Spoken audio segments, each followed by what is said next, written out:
সাংবাদিক আমাকে বলে নাই যে এইরকম পরিবেশে আপনি জয়যাত্রা কেন পাঠালেন, বিকজ আমার সব সময় মিডল ইস্টে 2টা থেকে 3টা শিপ থাকে সব সময়। লাকিলি এই সময় একটা মাত্র শিপ ছিল, বিকজ আপনি যদি এখন দেখেন আপনি রাশিয়ায় ট্রান্সপোর্ট করতে পারেন না, আপনি ভেনেজুয়েলা পারেন না, আফগানিস্তান পাকিস্তানের যুদ্ধ ছিল ওইখানে পারেন না, মিডল ইস্ট পারেন না, where will do the business, you cannot do the business. So আমাকে মিডল ইস্ট ব্যবসা আমি কোনোদিন বন্ধ করতে পারবো না, আমাকে পাঠাতে হবে। সো জয়যাত্রা ওয়াজ দেয়ার।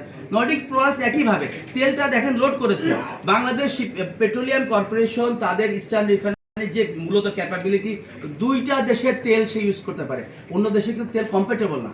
ইউজুয়ালি এখন পর্যন্ত আমাদের পেট্রোলিয়াম কর্পোরেশন তেল ইউজ করে হচ্ছে সৌদি আরবের তেল, অ্যারাবিয়ান লাইট, আর হচ্ছে ইউএই হচ্ছে মারবান, এই 2টা করে।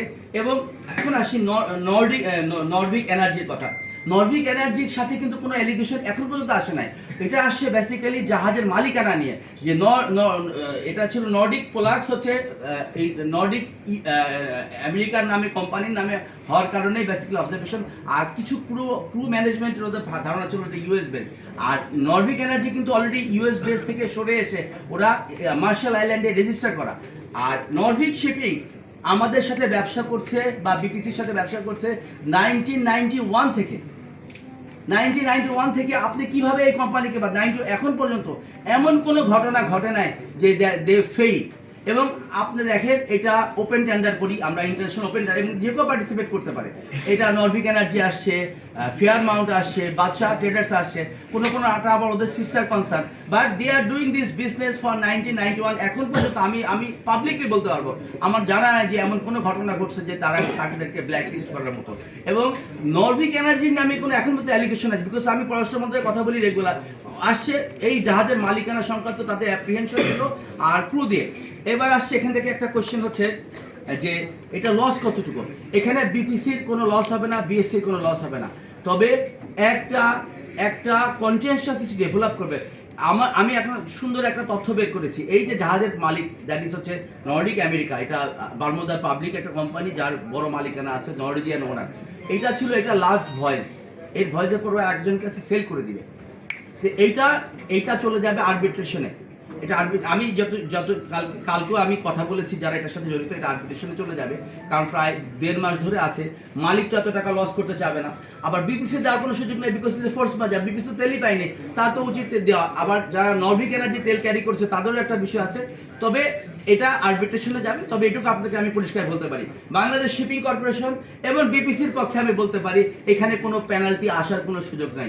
হয় এটা আপনার ইকুইটি বেসিসে অথবা সমঝোতার ভিত্তিতে একটা সলিউশনে যাবে, কিন্তু এই 2টো অর্গানাইজেশনের কোনোভাবে দায়ভার না সুযোগ, বিকজ বিপিসিকে কিভাবে দায়ভার করবে, বিপিসি তেল আনে আর আমি ট্রান্সপোর্ট করি, আমার কোনো সমস্যা নেই, there is no problem, because force majeure হয়ে যায়। আমি উল্টা পেনাল্টি ক্লেম করতে পারি যে you are suppose to deliver this fuel by March, তোমরা এটা দিতে পারো নাই, so you should give us penalty. But again force majeure, যুদ্ধের কারণে প্রত্যেক সিপিতে একটা ওয়েভার থাকে, এই ওয়েভারের বেনিফিট সে পেয়ে যাবে। তো সেই কারণে অ্যান্সারটা এইটুকুই সামারাইজ করি, বাংলাদেশ শিপিং কর্পোরেশন এবং বাংলাদেশ পেট্রোলিয়াম কর্পোরেশনের কোনো পেনাল্টি দেওয়ার কোনো সুযোগ নেই। আর্থিকভাবে যুদ্ধের কারণে আমাদের বিএসসির কোনো মানে আর্থিক ভেরি নাইস কোশ্চেন। এই কোশ্চেন আমাকে গতকাল ঢাকা মিডিয়া জিজ্ঞাসা করেছিল। একটা জিনিস কি, যে কোনো ডিসঅ্যাডভান্টেজের ইনহেরেন্ট অ্যাডভান্টেজ থাকে যেটা ডিজায়ারেবল না।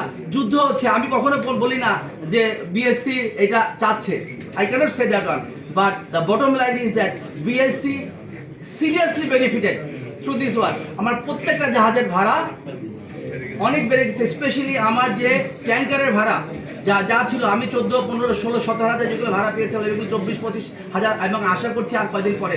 আমার জিএম চার্টারিং তো অত্যন্ত আনন্দিত, চার চোখের মুখে অলওয়েজ উৎফুল্লতার চিহ্ন। আমি বলি যুদ্ধ চলছে, তোমার তো আরো ডিমোরালাইজ হওয়ার কথা, বলে sir my ships are earning a lot. আমার জিএম ফাইন্যান্স ওখানে আছে, সেও অত্যন্ত খুশি, because we are earning a lot, and that is the effect of the war. অবশ্যই এই যুদ্ধের কারণে বিএসসি ফ্যাক্ট হচ্ছে, যুদ্ধের কারণে financially BSc is benefited, but it is not desirable. আমরা এটা চাই না। আপনি কি চার্টারের বাইরে কি ভাড়া পাচ্ছেন কিনা? আপনার তো নির্দিষ্ট চুক্তি করা, সেক্ষেত্রে কি আপনি লাভবান হচ্ছেন কিনা? লাভবান, ভেরি নাইস কোশ্চেন ম্যাডাম, সবসময় ডিফিকাল্ট কোশ্চেন করে, খুবই ডিফিকাল্ট কোশ্চেন। এটা অ্যান্সারটা আরো ডিফিকাল্ট। সেটা হচ্ছে আমার তো চার্টারিংয়ের যে টাইম থাকে, যতদিন আমি চার্টার পার্টিতে এগ্রিমেন্ট থাকে ওইটাও ফিক্সড, বাট আমার তো 7টা জাহাজ, আমার 2 মাস 3 মাস করে 4 মাস করে নতুন এগ্রিমেন্টে যেগুলো গিয়েছি সেগুলো ভাড়া এক্সপোনেনশিয়ালি বেড়ে গেছে, যেটা আমি এবার ধারণাও করতে পারি না। আই থট যে 20,000 22,000 হবে, সেগুলো 24, 25, 26,000 ডলার পর্যন্ত পার ডে ভাড়া পাচ্ছি। So that is the answer of the madam's question. ভাড়াগুলো আপনার মনে রাখতে, ভাড়াগুলো বাল্ক ক্যারিয়ারও বেড়েছে, বাট বেশি বেড়েছে হচ্ছে ট্যাঙ্কারের। আমি যে দুটা কিনেছি বাল্ক ক্যারিয়ার, এই দুটার ইফেক্ট আসে নাই, কারণ হচ্ছে আমি যেদিন ভাড়া দিয়েছিলাম জাহাজ হ্যান্ডওভারের পর থেকে, সেদিন থেকে এখন পর্যন্ত আমি 20,000 ডলার করে, মানে প্রতিদিন দুটা জাহাজ থেকে 25-50 লাখ টাকা করে পাচ্ছি, বাট বেনিফিট পাচ্ছি পরের গুলো। বাট এই দুটার যদি আমার এঙ্গেজমেন্ট শেষ হয়ে যায়, নতুন যখন কাউকে চার্টার পার্টিতে যাব, তখন আমি ভাড়া বেশি পাবো ইনশাআল্লাহ। যেটা বলতে চাচ্ছেন, আপনি বলতে চাচ্ছেন যে সাংবাদিকদের প্রতি আপনার যে অভিযোগের বিষয় হচ্ছে যে আপনার ট্রান্সলেশনটা ঠিক হয় না, আপনার যে স্পিচে কথা বলেন সঠিক, একেবারে সঠিক, উল্টো হয়ে যায়। সঠিক। আমরা উল্টো না হওয়ার জন্য একটা প্রশ্ন জানতে চাই যে আপনি একটা লাস্ট অভিযোগ করেছেন একটা পত্রিকায়, আপনার 2টা ভেসেল কানের বিষয়ে একটা অভিযোগ এসেছে, যেটা আপনি মনক্ষুণ্ণ হয়েছেন। খুবই কষ্ট, মানে মনক্ষুণ্ণ না, অসম্ভব কষ্ট পেয়েছি। আমরা চাবো ওই 2টা জাহাজের যে ডকুমেন্টেশনগুলো হয়েছে, একদম পিপি তৈরি করা থেকে শুরু করে সব রেডি। হ্যাঁ, ওই পিগুলো আমাদের দিবেন, যে বাইরে অ্যানালাইসিস কিভাবে হয়েছে আমাদের ডকুমেন্টগুলো দিবেন, সেটা একটা বিষয়। এই বিষয়টা যে ক্লিয়ার করবেন, এই জাহাজ যদি কেনার বিষয়ে আপনাদের লোকাল দেশে সমসাময়িক একটু আগে মেঘনা গ্রুপ এই ধরনের জাহাজ কিনেছে, আপনি ওই রিপোর্টটা আমি করেছি, আমাদেরও নিউজ যেটা হওয়ার কথা ছিল, রিপোর্টটা হওয়ার কথা ছিল, এখানে ভেরিয়েশন দিয়েছেন ওখানে, মানে কোন দেশের জাহাজ কিভাবে কিনলে ওই রিপোর্টে আসে, ওই বিষয়গুলো ক্লিয়ার করবেন কিনা। আমি যে আমি এখনই জাহাজে $10 মিলিয়ন, এই যে ওখানে বলছে 10 মিলিয়ন মানে খাওয়া গেছে, এই যে খান নাই, সেটার একটু প্রমাণ দিবেন যে আপনি এই জাহাজটা $38 মিলিয়ন, যে $38 মিলিয়ন হিসেবে কিনেছেন, এটা যে $33 মিলিয়ন হওয়ার কথা ছিল, $5